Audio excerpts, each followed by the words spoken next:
বাগেরহাটে আসন পুনর্বহালের দাবিতে ঢিলেঢালা হরতাল পালিত।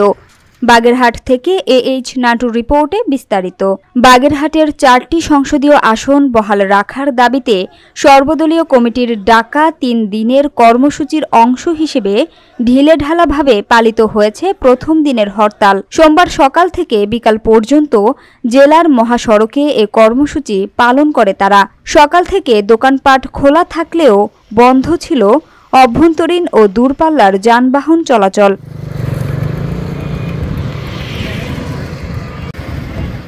সকাল 8টা থেকে হরতালের সমর্থনে বিভিন্ন স্থানে মিছিল শুরু করেন সর্বদলীয় সম্মিলিত কমিটির নেতাকর্মীরা। 4টি আসন ফিরে পাওয়ার জন্য আন্দোলন চালিয়ে যাওয়ার ঘোষণা দেন তারা।